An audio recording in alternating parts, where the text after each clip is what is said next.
Hello everyone, welcome back to वाइशाइस myself मिल्सी। और इस वाले वीडियो में हम पार्ट नंबर 5 कंप्लीट करने वाले हैं, चैप्टर नंबर 8 का। बड़ी सारे से टॉपिक्स हमने ऑलरेडी कवर कर चुके हैं। आज हम बात करेंगे द स्वदेशी मूवमेंट के बारे में।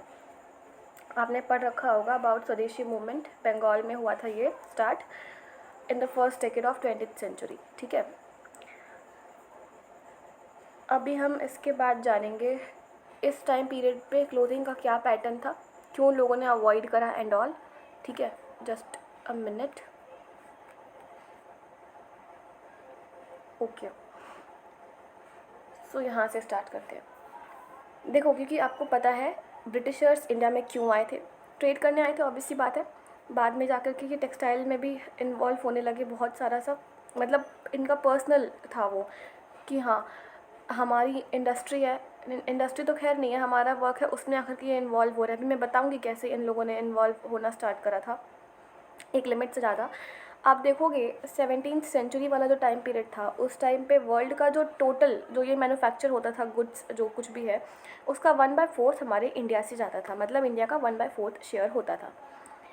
बंगाल में अगर आप देखोगे तो उस टाइम पे अगर मैं मिड 18th सेंचुरी की बात करूँ तो उस टाइम पे बंगाल में लगभग बड़ी सारी सी एक मेजर कम्युनिटी थी वीवर्स की।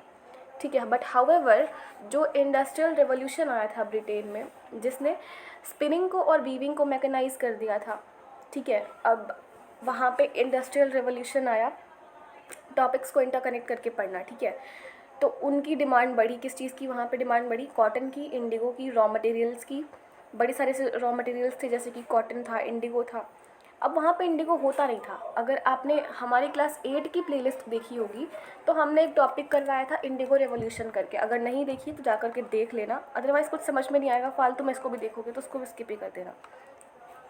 ठीक है, अब इंडिगो क्यों इन लोग के डिमांड में थी, क्या काम होता है, क्या कुछ नहीं, क्या काम करता है ये इंडिगो, और इसको रिप्लेस कैसे करा गया था यूरोप में, मैंने सब कुछ मैंने वहाँ पे बता रखा है। तो अगर आपने नहीं देखा है वो वाला वीडियो तो आप देख करके आओ। ठीक है, अभी इस टॉपिक में आगे बढ़ते हैं।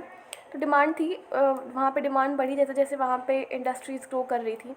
तो रॉ मटेरियल्स जैसे कि कॉटन हो गया, इंडिगो हो गया, इन सारी चीज़ों की डिमांड बढ़ी। ठीक है, जिसके वजह से अभी इनकी जो डिमांड थी वो कंप्लीट कहाँ से हो रही थी, यहाँ से देखो उनकी डिमांड कहाँ से कंप्लीट हो रही थी, हमारे इंडिया से, हमारे प्यारे देश भारत से। ठीक है, इनका जो पॉलिटिकल कंट्रोल था, इनने इंडिया को पॉलिटिकली कंट्रोल कर रखा था। अगर मैं इस टाइम पीरियड तक की बात करूँ तो अगर कंप्लीट मॉडर्न हिस्ट्री पढ़ा होगा तो समझ में आएगा, अदरवाइज एक स्टोरी के फॉर्म में सुनते जाओ। क्लास 12th पे जाएंगे तो अच्छे से करेंगे इसको। ठीक है, अब इन्होंने इंडिया को पॉलिटिकली कंट्रोल कर रखा था 2 तरीके से। मैंने कहा ना उनका इन्वॉल्व ये हो रहे थे एक लिमिट से ज़्यादा।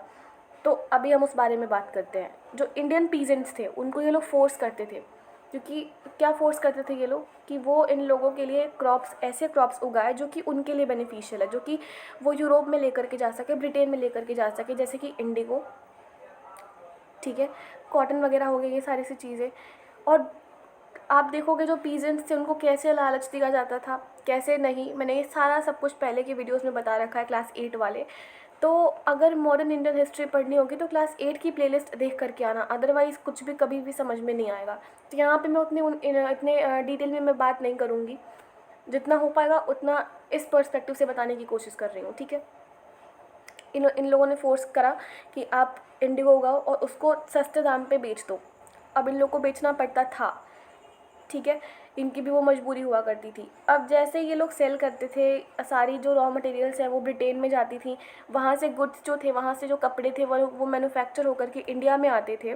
ठीक है, तो इंडिया में पहले ये लोग क्या करते थे, जो हम इंडियंस थे, हम लोग भी अपना कपड़ा बनाते थे, बट वो बहुत ही मोटा होता था, कोर्स कॉटन का होता था, कोर्स थ्रेड का, सॉरी, जो धागा होता था वो बहुत ही ज़्यादा मोटा होता था। जो कपड़े होते थे वो उस क्वालिटी के नहीं हो पाते थे, ठीक है, जिस क्वालिटी का हमें चाहिए। अब जैसे ही मशीन मेड गुड्स आने लगे, मशीन मेड जो क्लोथ्स हैं वो आने लगे, तो बहुत ही इजी हुआ ये ब्रिटिशर्स के लिए प्रॉफिट कमाना। क्योंकि ऑब्वियस सी बात है, अगर आपके पास 2 चीज़ें हैं, एक की क्वालिटी बढ़िया, एक की क्वालिटी गंदी है, तो आप ऑब्वियस सी बात है आप अच्छी वाली ही लोगे। तो वही हुआ यहाँ पर भी। बहुत भारी नंबर में जो इंडियन वीवर्स थे, जो स्पिनर्स थे, उन्होंने अपने वर्क को छोड़ दिया।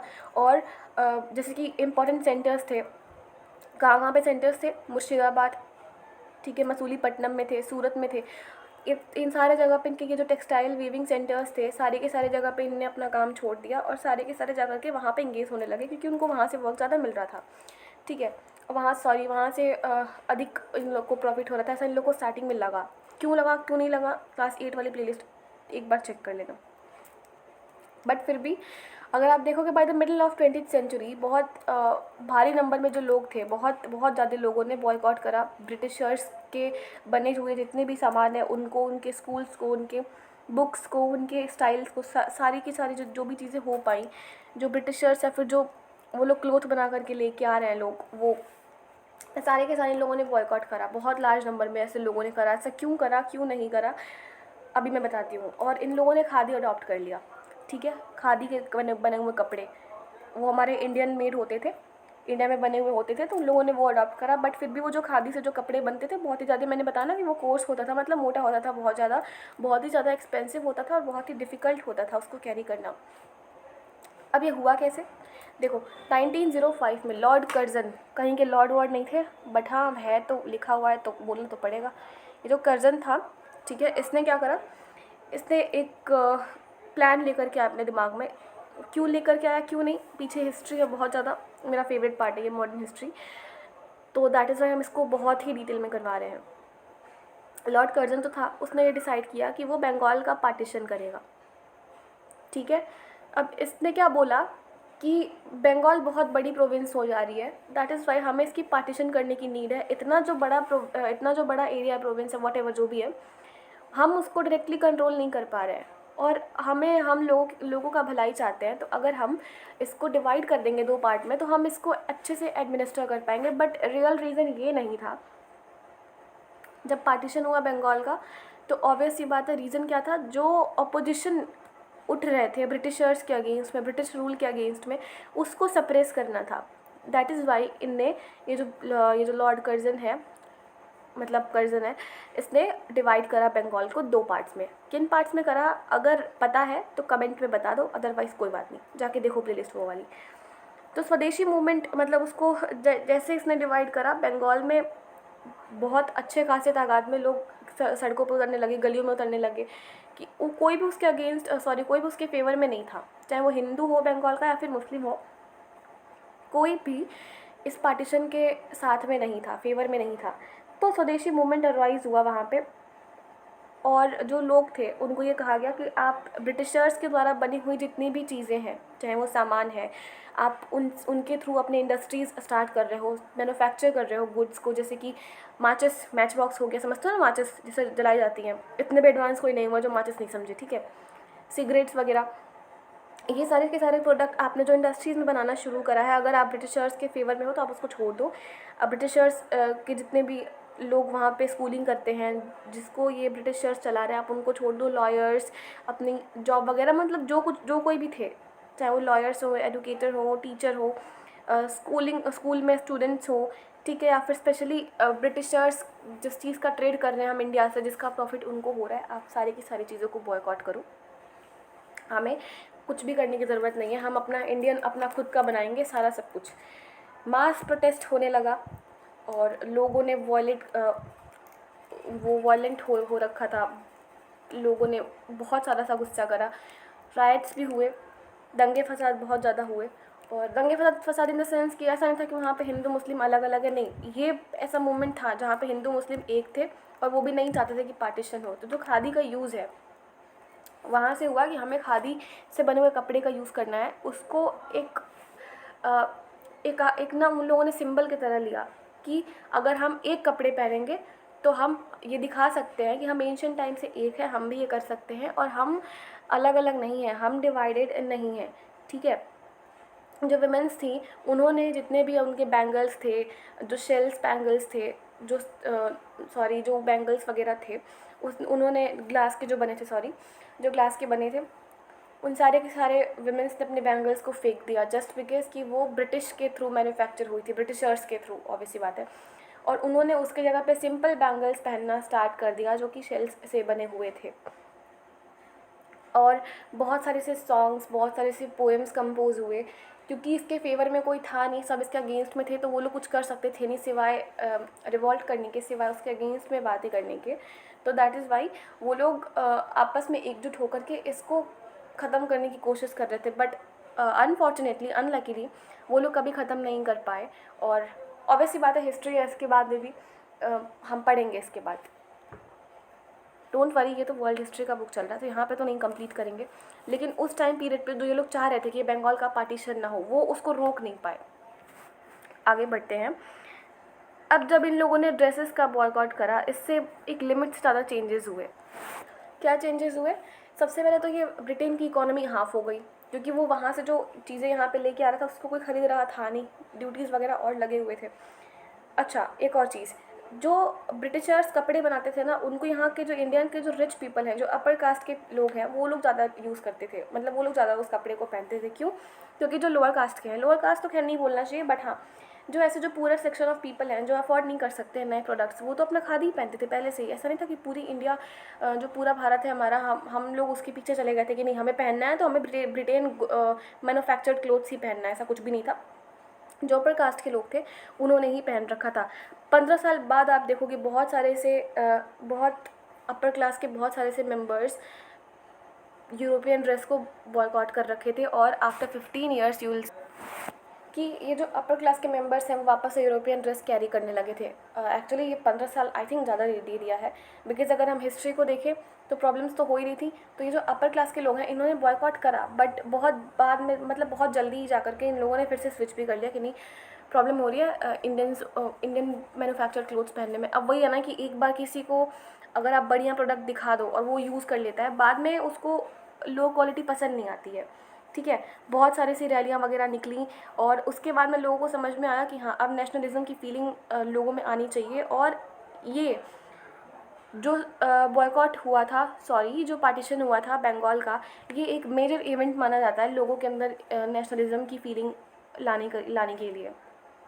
आप देखोगे इसके बाद में जो ब्रिटेन मैन्युफैक्चर्ड क्लोथ्स थे उसको इंडियन मार्केट में कम्पीट कर पाना बहुत मुश्किल था, क्योंकि प्रॉब्लम ये हुई ना कि जैसे इनकी इकोनॉमी बंद हुई, मतलब ये तो ट्रेड वगैरह कर रहे थे हम इंडियन से, तो जैसे ही इनका ये बंद हुआ, वॉटेवर जो भी है, उसके बाद इनकी इकोनॉमी हाफ हो गई। इकोनॉमी हाफ हुई, इन लोगों ने अपने हमारे मार्केट में अपने प्रोडक्ट्स को उतारा और उसको इतने सस्ते दामों पे बेचना शुरू कर दिया कि अब हम उतने सस्ते दाम पे हम अपने खादी कपड़े को भी नहीं बेच सकते थे। इन लोगों ने इतना सस्ता कर दिया। ऑब्वियसली बात है, खादी के जो कपड़े हैं वो हम हाथ से बना रहे हैं, हमारे पास कोई मशीन नहीं है, तो महंगे मिलेंगे ही ना। प्लस उसकी क्वालिटी भी लो है। अब क्वालिटी भी लो है, महंगे भी हैं, हाथ से ही बना रहे हैं, उतने लोग पसंद भी नहीं कर रहे हैं। और ऊपर से एट द सेम टाइम ये ब्रिटिशर्स क्या कर रहे हैं, जो मशीन में जो इनके गुड्स हैं, जो मैन्युफैक्चर कर रखे हैं इन लोगों ने क्लोथ्स, वो इंडियन मार्केट में फ्लरिश कर रहे हैं। और उसको, क्योंकि इनकी इकोनॉमी ख़राब हो रखी है पहले से ही, तो ये क्या कर रहे हैं, ये सस्ते दामों पे उसको सेल कर रहे हैं। तो ऑलमोस्ट इम्पॉसिबल सा हो जाएगा इनके जो प्रोडक्ट्स हैं, इनके जो क्लोथ्स हैं, इनके जो ये गुड्स बना के रखे हैं ये लोग, उसके साथ कम्पीट करना। सारे लिमिटेशन के बाद भी जो एक्सपेरिमेंट था, नॉट एक्सपेरिमेंट तो नहीं बोलेंगे इसको, बट हाँ, जो ये स्वदेशी मूवमेंट में जितना कुछ हुआ, लाइक बॉयकॉट करना, ठीक है, अपना यूज़ करना, उसने महात्मा गांधी को एक आइडिया दे दिया कि हाँ, जो क्लोथ है आप उसको एज ए सिंबल यूज़ कर सकते हो अगेंस्ट ब्रिटिश रूल। आपने कई बार देखा होगा गांधी जी चरखा चलाते हुए, उनकी गांधी जी की फ़ोटो, तो वो उसी टाइम की फ़ोटो है, जस्ट बिकॉज कि इनको पता चल गया था कि हाँ, जैसे हम एक क्लोथ को अगर हम एक सिम्बलाइज़ कर सकते हैं, एक सिम्बॉलिक वेपन की तरह यूज़ कर सकते हैं अगेंस्ट ब्रिटिश रूल, तो ऐसी बहुत सारी सी चीज़ें हैं जिससे हम एक साथ आ सकते हैं, जिससे लोगों को लगे कि हाँ, हम एक हैं। जस्ट बिकॉज ये सब पहला मूवमेंट था जिसमें हिंदू मुस्लिम्स एक साथ थे, नहीं ऐसा, मतलब बहुत सारे से मूवमेंट हैं, बट हाँ, ये उनमें से एक मेजर एक मूवमेंट था। आई थिंक ये पहला मूवमेंट था, आप एक बार सर्च कर लेना। ओके, जिसमें सारे के सारे जितने भी लोग हैं वो सब एक है, किसी में भी कोई सा भी टसल वगैरह नहीं दिखाई दे रहा है। अब जब महात्मा गांधी जी को ये पता चला कि नहीं, हम क्लोथ को सिम्बॉलिक वेपन बना सकते हैं अगेंस्ट ब्रिटिश रूल, तो गांधी जी ने, अब गांधी जी के को जैसे ही पता चला, उसके बाद में उन्होंने अपना कुछ काम वाम स्टार्ट किया। हम उस बारे में अभी बात करेंगे थोड़ी देर में। हाँ, तो ऑब्वियसली गांधी जी ने क्या करा, आपने कभी एक, अभी जैसे मैंने बताया आपको थोड़ी देर पहले कि आपने इमेज देखी होगी महात्मा गांधी जी की, वो बैठे हुए हैं, ठीक है, जस्ट धोती पहन के बैठे हुए हैं, शॉर्ट धोती है, और वो स्पिनिंग व्हील अगर आपको पता होगा, अगर आपने कहीं पे भी इमेज देखी होगी, मैं लास्ट में मैं दिखा भी दूँगी वो इमेज, बट एक बार उसको याद करने की कोशिश करो। अगर आप लोग सब चाहो कि यहाँ पे सब कुछ मिल गया, तो आपको कहीं पे भी सब कुछ नहीं मिलेगा। सो चरखा चला रहे हैं गांधी जी, ठीक है, वो खादी के कपड़े बना रहे हैं, जो डेली जो खादी के कपड़े वो लोग पहनते थे वो बना रहे हैं। ऑब्वियसली बात है, वो कोर्स होता था बहुत ज़्यादा, ठीक है, क्योंकि वो होमस्पून यान से बनता था। तो इनको लगा कि ये बहुत ही पावरफुल सिंबल की तरह ये काम कर सकता है। और ये सिंबल नहीं था कि अब हमें खुद पे डिपेंड होना चाहिए, लेकिन ये एक रेजिस्टेंस भी था। किसके अगेंस्ट में? ब्रिटिशर्स के अगेंस्ट में। और जो ये ब्रिटिश में जो ये कॉटन वगैरह बन रही थी, मिल मेड जो कॉटन थी, स्पेशली बोलो तो अगर मिल मेड जो कॉटन थी उसके अगेंस्ट में ये एक पैसिव रेजिस्टेंस भी था। अभी तक समझ में आया ना कि गांधी जी ने क्या करा? गांधी जी को लगा कि इसके हम ब्रिटिश रूल के अगेंस्ट में एक सिंबॉलिक वेपन की तरह क्लोथ को यूज़ कर सकते हैं। तो उन्होंने चरखा चलाना स्टार्ट करा, और ये ऑल इंडिया मतलब पूरे इंडिया भर में ये फेमस हो गई, ठीक है।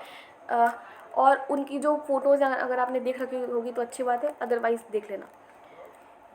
और क्योंकि हाँ ऑब्वियसली बात है, वो कोर्स वगैरह हुआ करते थे, उसके बावजूद गांधी जी को पता था कि उतने लोग नहीं पहन रहे। जो अपर क्लास के हैं वो स्टार्टिंग में माने, बट बाद में फिर से जा कर के ये जो इस मूवमेंट की जो गति थी वो बहुत ज़्यादा धीमी पड़ने लगी। दैट इज़ वाई लोगों ने फिर से स्विच कर लिया यूरोपियन जो ड्रेसेस थे उसके ऊपर। बट फिर भी जब तक ये चला तब तक ये बहुत तेज़ी से आगे बढ़ा। जो महात्मा गांधी जी का जो एक्सपेरिमेंट था क्लोथिंग के साथ में, वो इंडियन सब कॉन्टिनेंट कहने का मतलब वो पाकिस्तान बांग्लादेश वाला सारा एरिया, ठीक है। तो वो इंडियन सब कॉन्टिनेंट की अगर मैं बात करूँ, सारे के सारे लोगों का जो एटीट्यूड था टुवर्ड्स ड्रेसिंग चेंज कर दिया। अब क्योंकि देखो,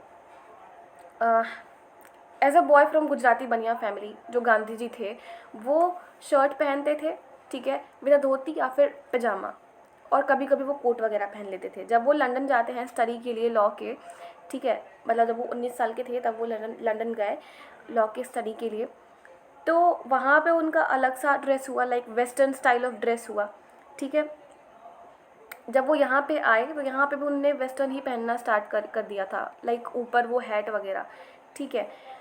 एज ए लॉयर जॉन्सबर्ग में, साउथ अफ्रीका में है ये, 1890 में उन्होंने वेस्टर्न क्लोथ्स वहाँ पे पहने थे।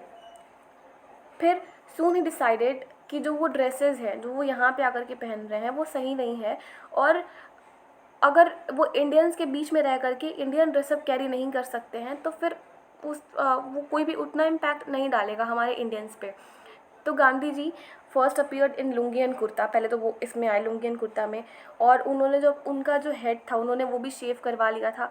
और अगर आपको पता हो, अगर आप रिलेट कर पाओ, इमेज नहीं है मेरे पास में, तो अगर आप रिलेट कर पाओ, जैसे मॉर्निंग होते हैं ना, किसी की डेथ वेथ हो जाती है तो लोग जैसे अपना वो बाल शेव वगैरह करवा लेते हैं, ठीक है, उन्होंने कुछ वैसा कर लिया।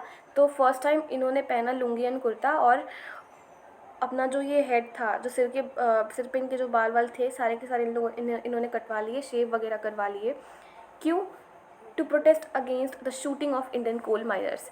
मतलब इतना आप समझो, अगर कुछ समझ में नहीं आया तो गांधी जी जब छोटे थे तो ऐसा नहीं था कि वो बचपन से ही वो ये धोती वगैरह पहना करते थे, नहीं। स्टार्टिंग में तो वो भी, क्योंकि वो बनिया फैमिली से थे, बॉय फ्रॉम गुजरात से थे, वो धोती या फिर पजामा पहनते थे शर्ट के साथ में। लंदन जाते हैं स्टडी के लिए, वहाँ पे उनको वेस्टर्न स्टाइल ड्रेस कैरी करनी पड़ती है, ऑब्वियस सी बात है। जब वो रिटर्न होते हैं तो भी वो वेस्टर्न सूट कैरी करते हैं, टॉप विद टर्बन। और आपको पता होगा कि वो साउथ अफ्रीका में भी रहे हैं, तो साउथ अफ्रीका में भी उनको वेस्टर्न क्लोथ्स पहनना पड़ता था। जब वो इंडिया आते हैं तो इंडिया में पहली बार वो इंडिया में लुंगी एंड कुर्ता पहनते हैं, जस्ट बिकॉज इंडिया का जो कल्चर है वो अलग है, साउथ अफ्रीका जो लंदन का कल्चर है वो अलग है। वो वहाँ पे स्टडी के लिए गए थे, दैट इज़ वाई उन्होंने पहना। यहाँ पे आए, यहाँ पे वो स्टडी वगैरह करके चीज़ों को एनालाइज करा, तब जा कर के उन्होंने सबसे पहले ये डिस्कवर करा कि हमें अगर एसिमिलेट करना है लोगों को एक दूसरे में, उनके थॉट्स को एक दूसरे के थॉट्स के साथ में, तो हमें उनके स्टाइल से ही कैरी करना पड़ेगा, और हमें एक नेशनलिज्म की फीलिंग लानी पड़ेगी जो सिर्फ और सिर्फ हमारे एंशंट कल्चर से ही आ सकती है। हमें बताना पड़ेगा कि हम हमेशा से एक रहे हैं, हम अलग अलग नहीं रहे हैं। दैट इज़ वाई जो यूनिटी थी लाने के लिए, उसके लिए गांधी जी ने इंडिया में आकर के अपना पूरा अटायर ही चेंज कर लिया। आप देखोगे तो वो बचपन से नहीं पहनते थे, ठीक है। अभी इस वाले वीडियो को भी यहीं पे एंड करते हैं। अगर कुछ नहीं समझ में आया होगा तो आप हमें कमेंट सेक्शन में बता देना, मैं आपको बता दूंगी। नेक्स्ट 2 वीडियोस में ये चैप्टर भी कंप्लीट हो जाएगा। So a little bit of promotion.